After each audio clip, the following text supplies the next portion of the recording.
The thing with Yoriichi from Demon Slayer is that he is so far beyond everybody else in the series. It is insane.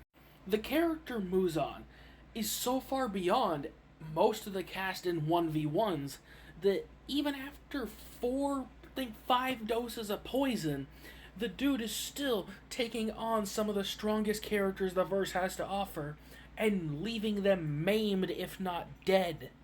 Yoriichi not only was powerful enough, but fast enough to speed blitz and basically destroy Muzan with ease.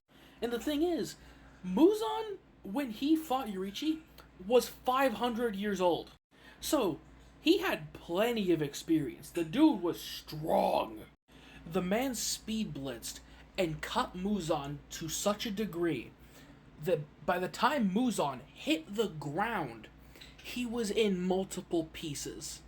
His head was being held up on to his shoulders by Muzan having to hold his hand stumps, because they were also cut off, to keep his head from falling off. And most of his body was also cut into pieces. Even in the modern day, 500 years later, a character who has a insane healing factor is still covered in scars that actively still burn. Like 500 years after the fact. And what's even crazier is the fact that no demon ever laid a hand on Yoriichi until after he died. Even when this man was literally minutes away from death, he was so old. He was basically a walking corpse.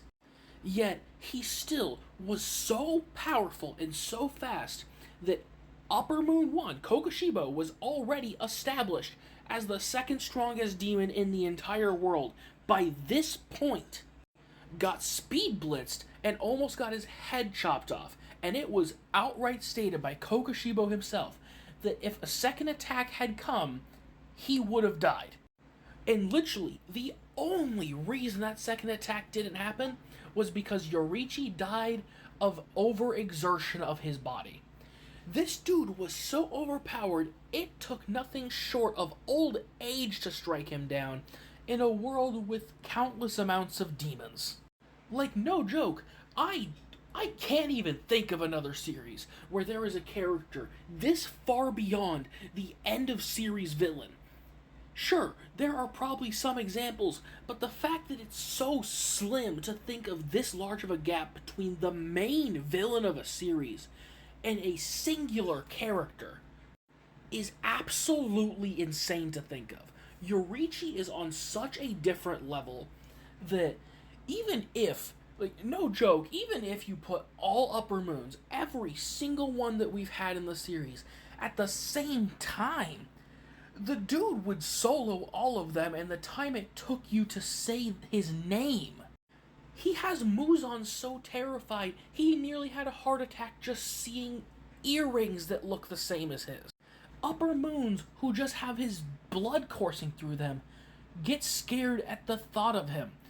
Muzan's literal DNA is terrified of this man.